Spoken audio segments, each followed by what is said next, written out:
펀드의 개요. 우리가 펀드를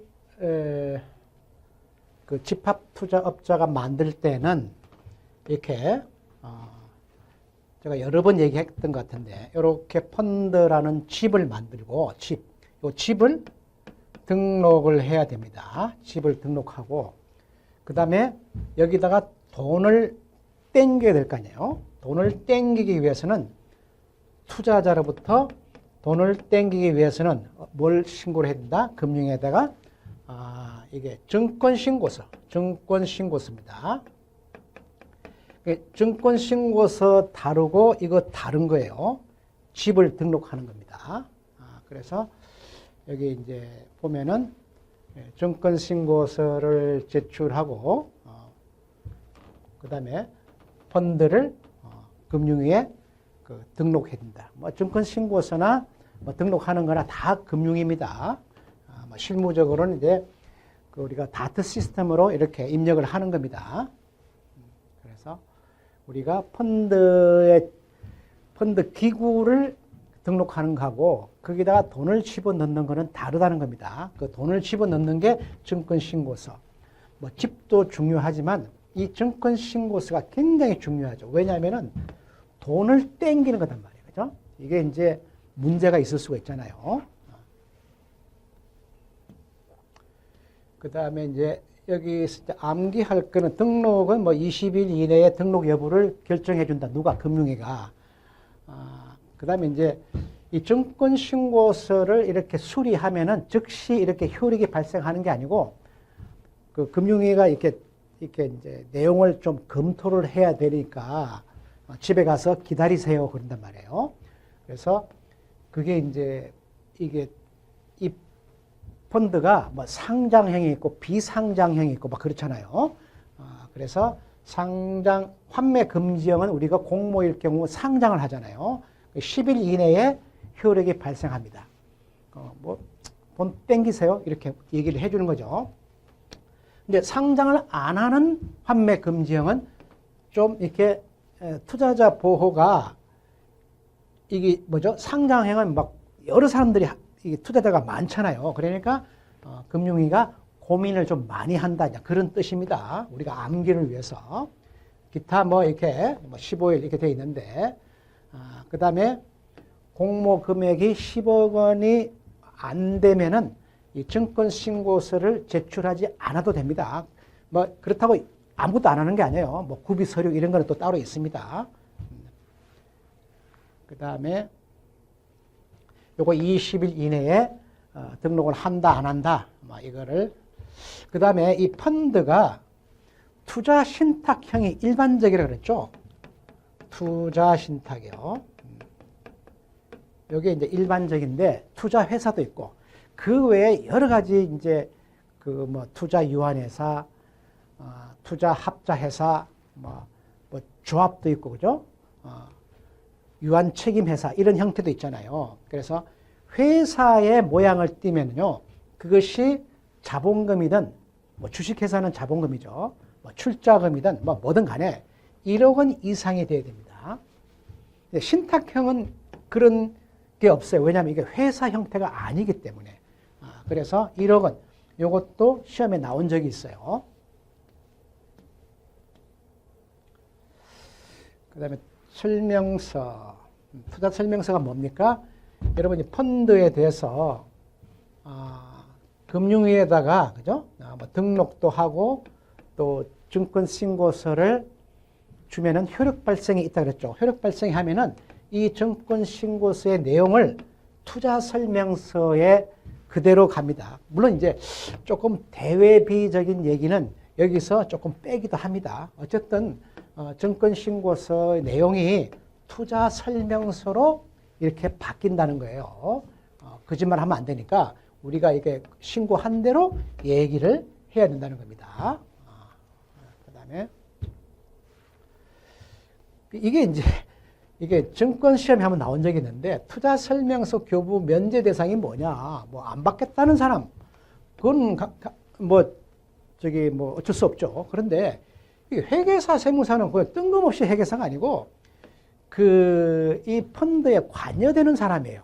이게 펀드도 이렇게 회계사가 있잖아요. 회계가 이렇게 그 펀드 결산을 해야 되니까 그게 세무사 뭐 이런 사람들 관계되는 사람이에요. 뭐 이 펀드하고 관계없는 회계사를 얘기하는 게 아닙니다. 그거 오해하시면 안 돼요.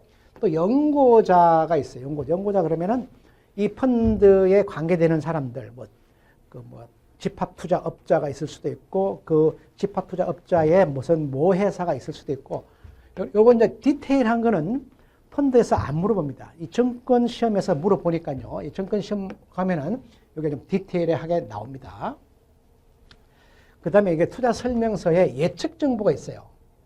소프트라 그래가지고 우리는 뭐 한 몇 년 투자하면은 어느 정도의 성공을 할 수 있겠습니다. 그거 맞아요? 되게 틀려. 예측이야. 그럼 이게 너 왜 거짓말했어?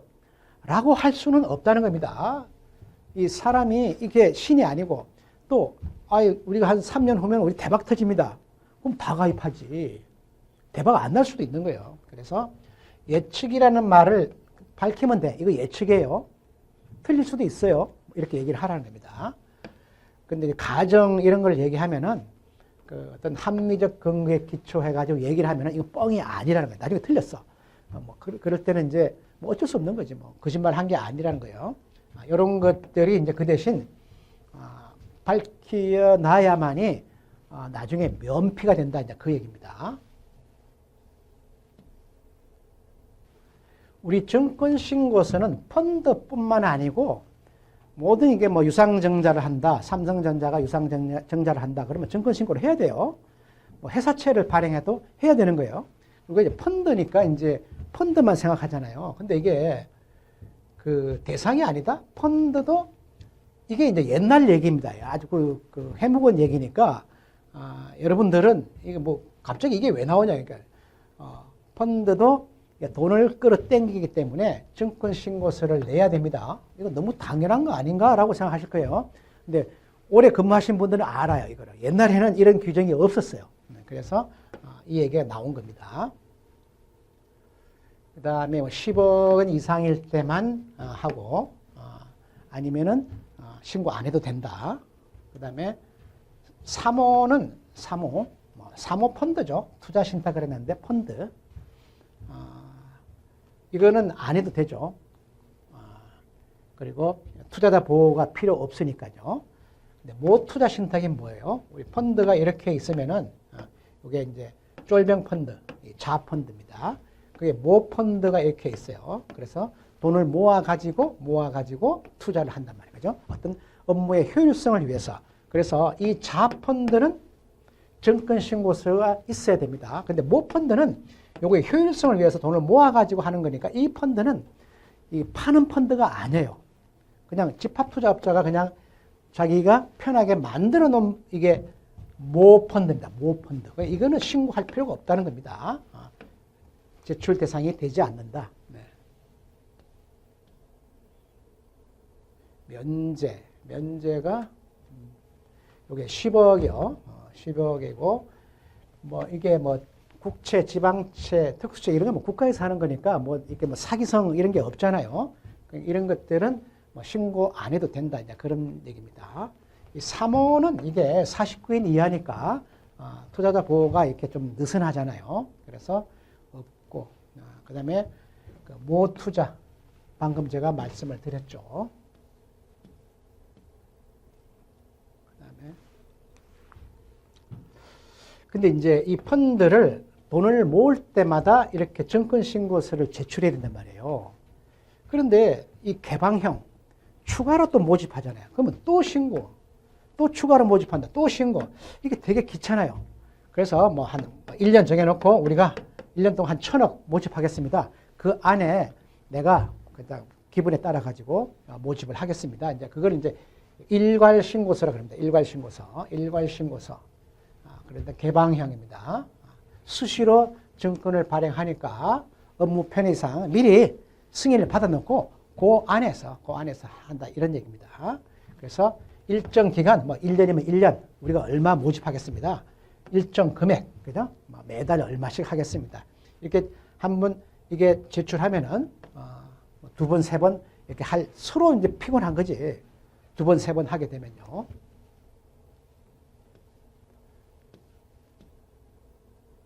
요거 아까 제가 말씀드린 것 같은데요.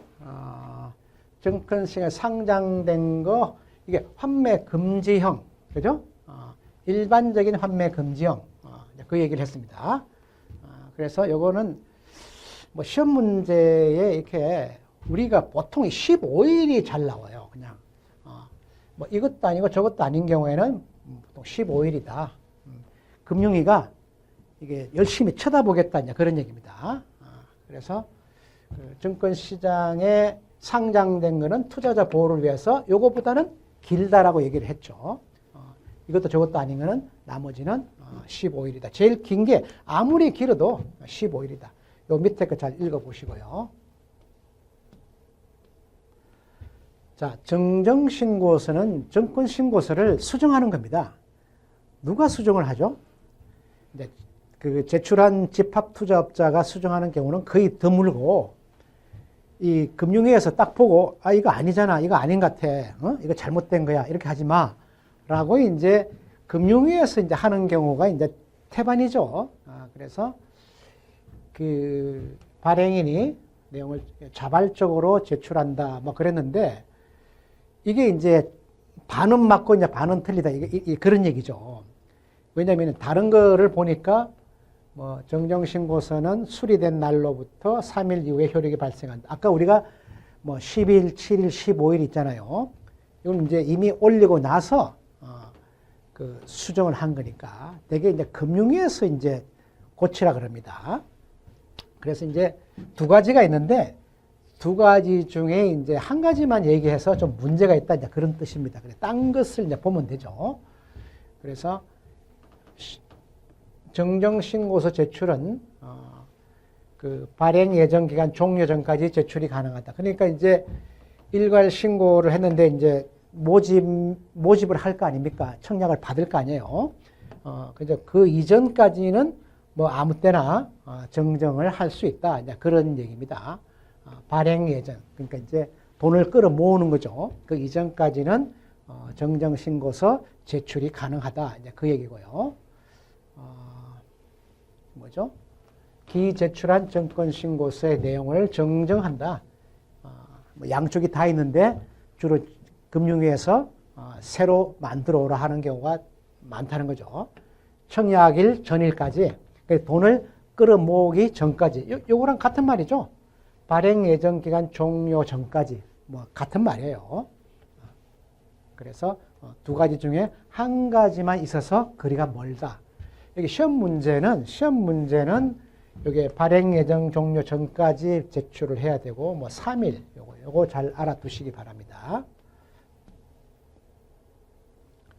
이제 정정을 왜 하냐? 뭐 구비가 제대로 안 된 거죠. 15일 동안 쳐다보니까 좀 문제가 있는 형식이다 뭐 이렇게 중요 사항에 대해서 좀 뭐 거짓이 있는 것 같다. 중요 사항이 뭐 이게 이제 일반적인 얘기니까. 그래서 그다음에 뭡니까? 요거는 이제 우리가 그 10일, 7일, 15일 이건 뭐죠? 이게 증권신고서죠. 근데 이제 그 펀드라고 하는 집은 금융위가 20일 이내에 이게 오케이 해준다 그랬죠. 그래서 이 펀드 자체를 등록한 경우에는 금융위가 20일 이내에 그 펀드를 승인하냐 안 하냐 그겁니다. 그래서 증권신고서의 이거 날짜하고 다릅니다. 가끔 시험에 나와요. 그래서 뭐 흠결이 있다. 뭐 흠결이 있으면 흠결을 고쳐야 되겠죠. 그래서 흠결의 보완에 소요되는 기간은 요 20일하고 관계없이 흠결이 있으면 뭐 20일이 넘어갈 수도 있잖아요. 뭐 19일째에 뭐 흠결이 발견했어. 그럼 고치세요. 그러면은 등록한 거를 내용을 고치세요. 그러면은 금방 안 되잖아요. 그거는 이제 20일하고 관계없이 뭐 19일째 발견이 됐으면은 뭐 20일이 넘어갈 수도 있죠.